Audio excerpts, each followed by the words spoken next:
Hello, welcome back. We're going to continue on with the building of our level. We did a little background extra work, trying to shorten our videos so I don't show building everything. One thing we did was we fleshed out the back here. I took my existing assets, trees, the sloped hillside here, the rocks, boulders that were here, made one piece so it was quicker to rotate, put into position, added text explaining what happens beforehand. So the long winding road through the forest ends at a wall of granite stone. Caitlin climbs over it, need to fix that, and jumps down onto a well-worn path. So that's our starting point that you would see in an IGC probably. I could put IGC right there with the text. We really don't want to walk down a long winding path and all this crazy extra content unless it has a real serious story implementation and real impact. It's a lot of extra assets. We've added sound now, so our gate sounds more impactful. We open it up. We created this simple static mesh. It just rotates it really quick, and you hear it open. We started our sequential mission. You find the name Thomas. And right now, this is the only grave marker. And then our groundskeeper will appear, which allows you to go to the crypt here. I also fleshed out a little bit of the borders here with the same static mesh fence as we used here. I repeated the same wall, which again, just the scale, the shape, the way you set it up, it feels like a wall and not boxes. And now I'm about to build some gravestones and populate this area. But first, let's do a quick audio pass on hearing voices. And we'll double check. Well, it'll be the same thing as at the gate. So let's do that. So currently this is how it plays. And actually, I'm going to fix this text because it really needs to be. And remember, if you want to break, let's format your text properly so it breaks properly and looks correct. So I'm going to put IGC on the front of it here. I'm going to do Shift Enter, create a break, and at the top I guess I could put cutscene. Cutscene, IGC are the same thing. Cutscene, IGC stands for in-game cutscene. So I'll move that down a little bit. This could be a tad bit bigger. I'm trying to keep the scale the same for everything. We don't want everything stretched. Some huge, some small. At eye level, you don't have to strain to see everything. So that's better.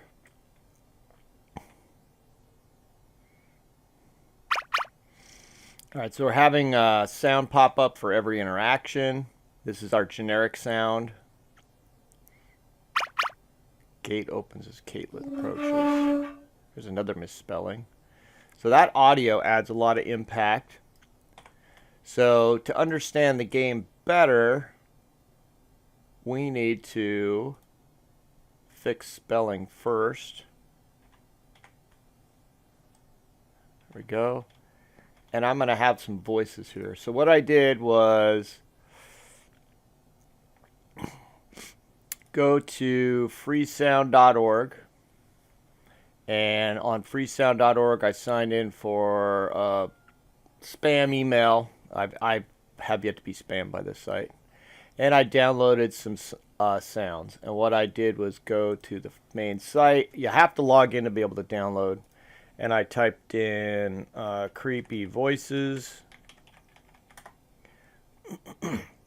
I went with shortest first, because we want short. And I just started listening.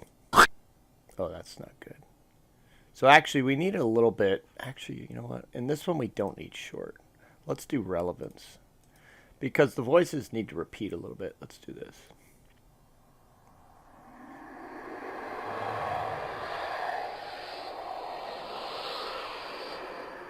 Oh, that's perfect. Click on it, download it. Now, it's not a WAV file, and it's not 16-bit WAV, so I'm going to have to do a quick export of it. So I download it. I'm going to rename it Creepy Voices. And then I'm going to edit it with Audacity. We've talked about Audacity before. Please download it for free and use it. I'm going to drag and drop this in. So the actual length of it's pretty good because I want it to be impactful right there and I can reuse it over and over. So I'm just going to export it. File export.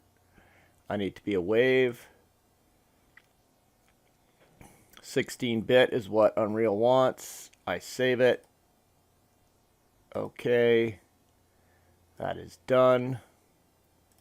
Go back to my downloads, my project. Go to my... I really should create a folder for all this. And grab the wave file and drag and drop it in. Now we have to make sure we hear it in our computer. Okay, that works. Now let's listen to it in the engine.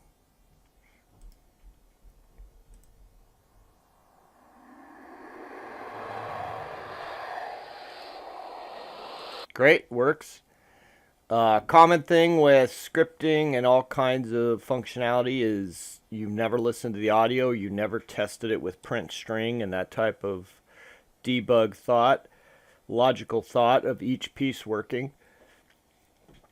So I make sure the audio works. Now when I run into this, I want my audio to play. So I'm going to go to my trigger. It's called Trigger Voices. I'm going to go to my blueprint script. And I'm going to look up my blueprint script. And where's Trigger Voices? There we go, Trigger Voices. I could also search here, Trigger Voices. There we go. Double click on it, takes you right to it. So instead of the beeps playing, so I'm going to overlap the trigger. So I have the trigger selected in the level. Right click on begin overlap. I want it to cast just to my third person character. I want it to unhide that text and the plane, which is the little background, and play an audio. But instead of playing the bleeps this time, I'm going to play the creepy voices. So we kind of have to add these, and you really only need like 3 to 6 for your whole project. You need a generic interaction like beep, like we have. You need something more contextual, like creepy voices I could reuse everywhere. And I need maybe that I've completed something. Hey, victory, I'm moving to the next mission point. And then a couple others. I have my gate sound. You don't need that many for our demo. So let's go back to the level.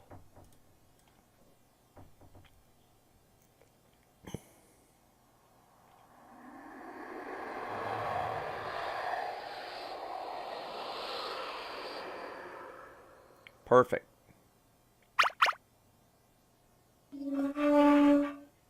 That's double creepy. Okay, just opens for me. So now I'm supposed to, I need an update here. My goal is to, I'm going to copy and paste this, keep the format. When I say format, it's just like a document. I want the text to be clear, eye level, easy to read. Let's not make it new every time. So as I enter here, I need to enter a trigger. Copy my trigger again. Now I got to make sure the player doesn't miss it. So this trigger should cover all of this area. The player can't walk around it accidentally.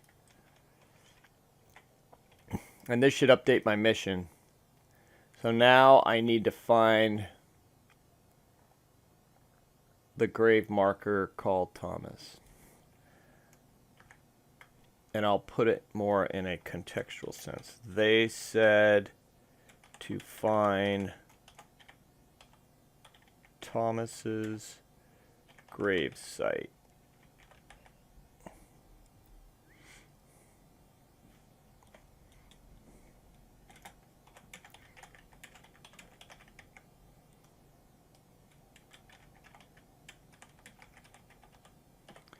So kind of like Caitlin talking to herself, and as you can see, it's a mess here. Let's go to where we want to have it break and go Shift Enter. Raise it up a little bit. Another Shift Enter after idea. Okay. So it's already hidden by default because these are. So let's grab. Now I need to do the same thing in my script. I need to basically do this exact same thing. So first I need the reference for these. So I have the text selected. And when I do that, if I click this box, I can see context sensitive, and it brings up the reference to that text. Next I need to reference the plane behind it. After that, I need to grab my trigger, create an overlap event.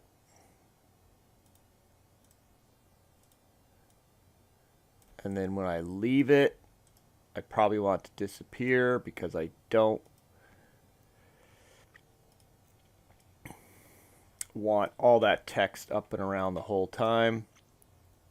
We only want our player to interact with it. So we're going to cast the third person, which I misspelled. And it's the character we're looking for.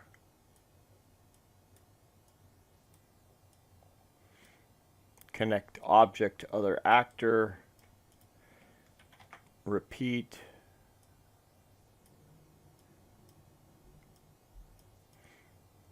And I'm going to keep these two right in the middle. And what I want to have happen is they are currently hidden. So I'm going to make that, turn that true to false when we overlap it.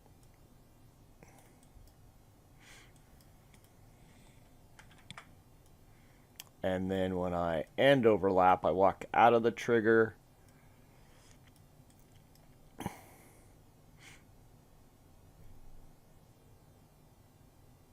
Actually, I don't need that to connect. What am I doing? Break. I need these to connect here. There we go. But see, this is turning it false. So it's currently set to true, as in, are you hidden? Yes, it's true in the level. And when I overlap, it's going to set it to false. So when I end overlap, leave the trigger, I want to set it to true and re-hide it. So let's put audio here, but I don't want it to be voices. I want it to be my bleeps.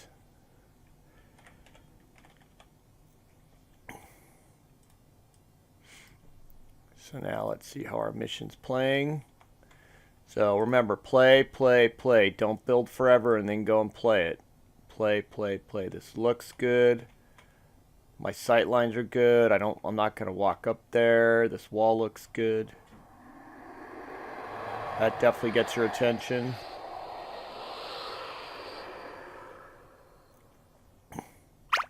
I know something's happening. There's a delay there before it opens. Add some atmosphere. So that's a little too high. So do we let it hide and unhide or get rid of it forever? So it's disappearing, but if I go back, I can read it again. So if I forget the name, I'm just going to leave that. But I'm not going to have it beep every time I leave it for this one. Doesn't make a whole lot of sense. It'll just be annoying, I think. I think that's better. All right. That is the advancing through our mission. This gate are a bunch of cubes turned into a fence. And then I clone them around to make more fence. I guess this is a gate. These are fences. Using the same simple cube, white box cube. Now I'm being careful not to have too much messiness like this. That doesn't look too bad. This doesn't look too bad. You could cover it up with some other elements later if you really try and polish it up into a nicer looking piece. But you got to not have these huge gaps and me getting stuck and barely getting through the level and these huge gaps like this. I got to cover this up. So you can't make it look like a mess. It's got to be all sealed up and feeling contextually good. So just like we made this fence, I'm going to make a grave marker. So the grave marker is a cube from your static meshes, otherwise known as shapes, and a cylinder. I rotate the cylinder 90 degrees. It's snapping. Does it fit together perfect? It does. Snap them together, and voila, I have a grave marker. So I could make it so these are separate pieces, and this one, well, I have a whole bunch of pieces now. If I grab both, I go to actor, merge actors, I can turn this into one static mesh. So that's what I did. I called it SM_static mesh. Now when you do that, this original piece remains. So what I'm going to do, and this is huge by the way, so that's kind of a messy setup. I probably should have done this. Oh, see now it's scale's all messed up. So there's our first mistake.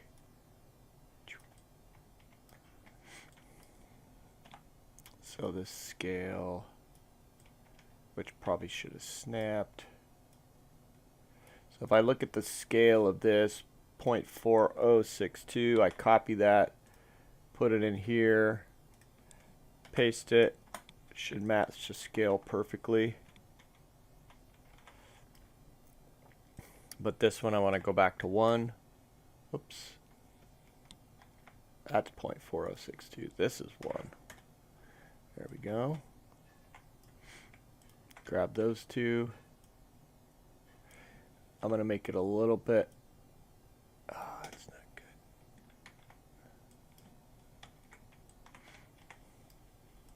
Make this one a little taller. Give myself a little more flexibility. Okay, now I'm going to do the actor, merge actors, merge. Overwrite this one, save, yes, replace. So here's the original. I'm going to move it out of the way. And I'm going to go grab my tombstone.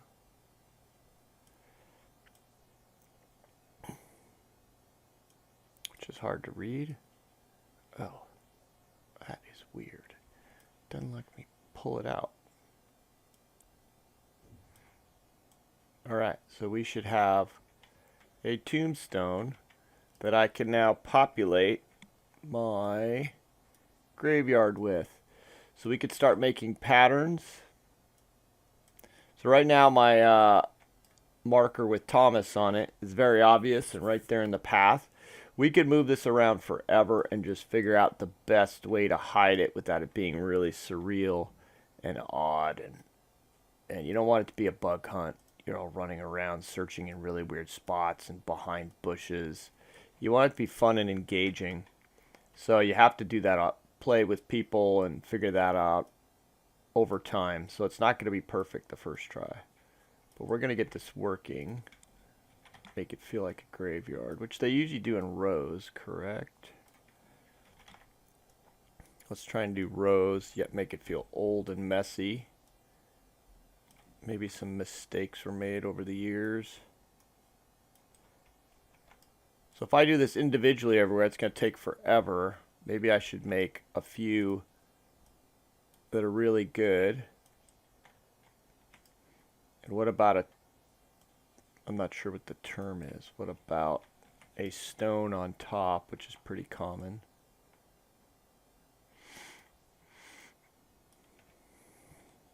So you notice just by shapes and the way we put it together in a level, it feels like a graveyard.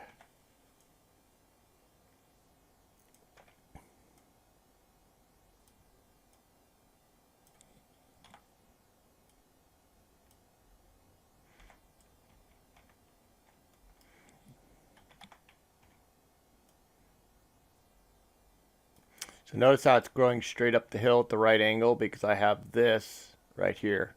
If I set it to global, it takes global coordinates. This is local coordinates. So it'll follow the transform of the box cube. So let's make this one slightly different shape, generally the same.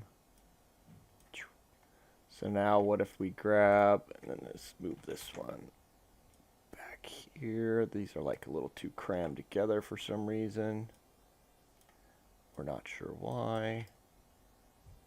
So now what I could do is grab all of these together. Copy paste.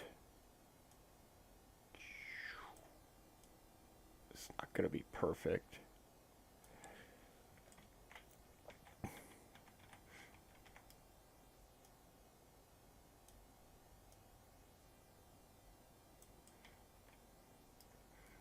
Kind of feel the bigger world here.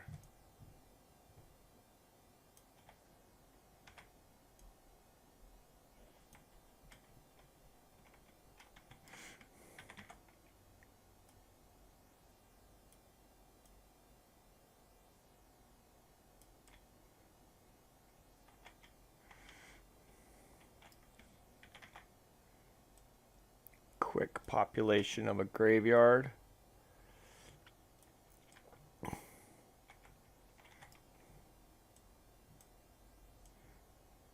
So this one's going to have to be adjusted. It's going to be way off compared to this side reversed, which is fine. Kept them as individual objects.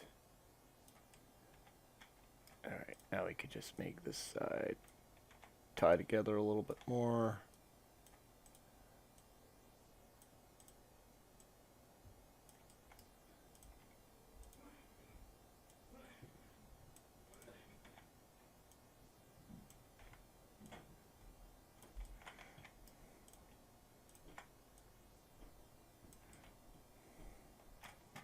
Alright, let's play through this. Just read our setup, cutscene, read our backstory. I'm going to have to tune my jump, make sure I can't just jump out of the level. Which, if you, we're not going to test our level for cheating right now. That's way down the line. You shouldn't be testing for cheating. You should be able to play it really cleanly, though.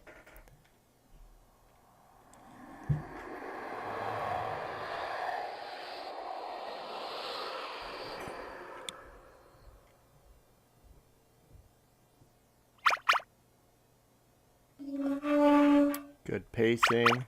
Oh.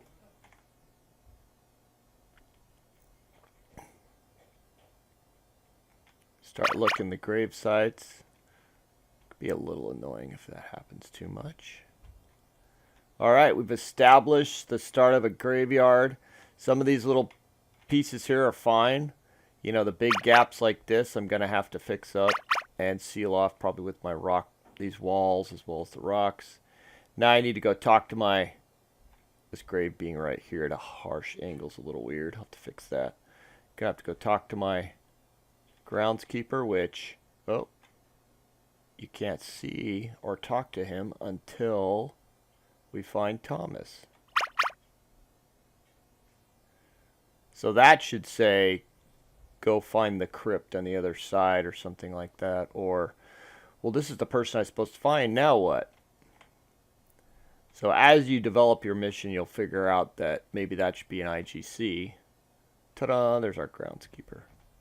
And then he's going to let us through into the area with the crypt. All right. update, how to keep building, how to make sequential things. We'll go over the conditions next and how to get to our crypt. Thanks for watching. Hope this helps.